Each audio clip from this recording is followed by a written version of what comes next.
নমস্কার বন্ধু, মাই পাকশালাতে আপনাদের সবাইকে স্বাগত। আজ আবারও একটি নিরামিষ রেসিপি নিয়ে আপনাদের সঙ্গে হাজির হয়েছি। তার জন্য এখানে কড়াইতে সরষের তেল দিয়েছি। আমি সরষের তেল দিয়ে রান্না করব। শুকনো লঙ্কা দিয়েছি 3 থেকে 4টি, 1 চামচ দেব পাঁচফোড়ন দিয়ে এবার কেটে রাখা সমস্ত সবজিগুলি দিয়ে দিলাম। এখানে অনেক ধরনের সবজি দিয়েছি। তার মধ্যে এখানে আছে মিষ্টি কুমড়া ডাঁটা, মিষ্টি কুমড়া আছে, চাল কুমড়া আছে, তারপর আছে লাউ আছে, বরবটি আছে, কাঁচা কলা আছে। তারপরে এখানে দেব মিষ্টি কুমড়া, দেব চাল কুমড়ো, দেব দিয়ে মিষ্টি কুমড়া ডাঁটাও আছে। তারপরে এখানে সবচেয়ে স্পেশাল হলো মূলা। এই সিজনে নতুন মূলা বেরিয়েছে, তার জন্য মূলা দিয়ে একটা রেসিপি, একটা গেট রান্না না করলে না হয়। তারপর দিয়েছি কলার থুর দিয়েছি, মানে কলা গাছের ভিতরে যে থুরটা থাকে, এটাকে কেটে ভালো করে হলুদ দিয়ে মেখে রেখেছিলাম, তার জন্য এটা কালো হয়নি, হলুদ হয়েছে। তারপরে এখানে মিষ্টি কুমড়া ডাঁটা কিছু বেঁচে ছিল, এগুলি দিয়ে দিলাম। তারপর সবশেষে দিলাম বর্ষার সিজনে যে মূলাটা নতুন বেরিয়েছে, এই মূলাটা দিয়ে দিলাম। দিয়ে তারপরে এখানে দেব গাজর, দেব টমেটো, দেব দিয়ে সবগুলি সবজি দিয়ে দিলাম। এবার দেব লবণ, দেব হলুদ, দেব আর তারপর দেব ধনে গুঁড়ো, দেব 2 চামচ আর জিরে গুঁড়ো দেব 1 চামচ দিয়ে তারপরে কাঁচা লঙ্কা দেব 6 থেকে 7টি কাঁচা লঙ্কা দেব। তারপর এখানে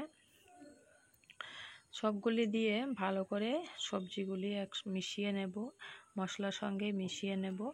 এখানে আদা দেব, আদা বাটাটা একটু পরে দেব, আদাটা আমি কুড়িয়ে নিয়েছি। তারপরে সবগুলি সবজি মশলার সঙ্গে মিশিয়ে একটা ঢাকা দিয়ে দেব। ঢাকা দিয়ে রান্না করলে সবজিগুলি ভালো করে সিদ্ধ হয়ে যায়। কোনো রকম জল দেব না এখন। ঢাকা দিয়ে তারপরে 3 থেকে 4 মিনিটের মধ্যে ঢাকাটা তুলে আবারও নাড়াচাড়া করে দেব। এইভাবে সবজিটাকে প্রথম ভেজে নেব, তারপরে দিয়ে দেব আদা কুচি। আদা কুচিটা পরে দিলে আদার যে একটা গন্ধ থাকে, এটা পরে পাওয়া যায়, তার জন্য এখানে আদা কুচিটা আমি পরে দিয়েছি। দিয়ে এবার পরিমাণ মতো জল দিয়ে দেব, যাতে সবজিগুলি যেগুলি সিদ্ধ হয়নি এগুলি সিদ্ধ হয়ে যায়। এই রান্নাটা হতে মোটামুটি 15 থেকে 20 মিনিট সময় লাগে। জল দিয়ে আবারও একটা ঢাকা দিয়ে দেব। তারপরে 6-7 মিনিট পরে ঢাকাটা তুলে নেব। তুলে নিয়ে এখানে মোটামুটি সবজিগুলি সবগুলি মোটামুটি সিদ্ধ হয়ে গেছে। এবার আরও একটু জল দিয়ে দেব, জল দিয়ে ভালো করে একটা ঢাকা দিয়ে দেব। এইভাবে নিরামিষ গেট বা লাবড়া যেটাই বলুন, এইভাবে রান্না করলে ভীষণ ভালো লাগে খেতে। আর এখন অনেক ধরনের সবজি পাওয়া যায়, এই ভ্যারাইটির সবজি দিয়ে এখন নিরামিষ একটা লাবড়া বা গেট খেতে ভীষণ ভালো লাগে। তারপরে এখানে দিয়ে দিলাম পরিমাণ মতো লবণ, দিয়ে দিলাম। আগেও লবণ দিয়েছি, তার জন্য লবণটা একটু বুঝে শুনে দিতে হবে। এবার ঢাকা দিয়ে দিলাম। মোটামুটি এখানে সবগুলি সবজি সিদ্ধ হয়ে গেছে, রান্নাটা প্রায় হয়ে গেছে।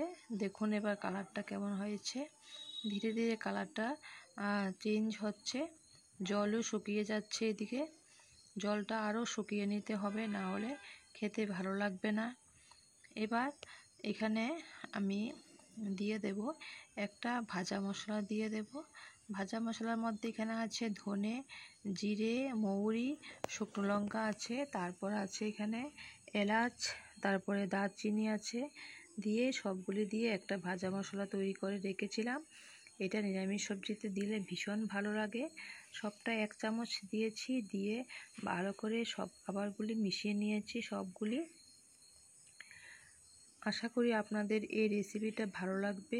ভালো লাগলে অবশ্য বাড়িতে রান্না করে খেয়ে দেখবেন, কমেন্ট করে আমাকে জানাবেন। অবশ্য আপনারা বাড়িতে নিশ্চয়ই রান্না করে থাকেন, তারপরেও আপনাদের সঙ্গে শেয়ার করলাম। নতুন বন্ধু যারা আছেন আমার চ্যানেলটাকে সাবস্ক্রাইব করা না থাকলে চ্যানেলটা সাবস্ক্রাইব করার অনুরোধ রইল। সুস্থ থাকুন, ভালো থাকুন, সবাইকে ধন্যবাদ।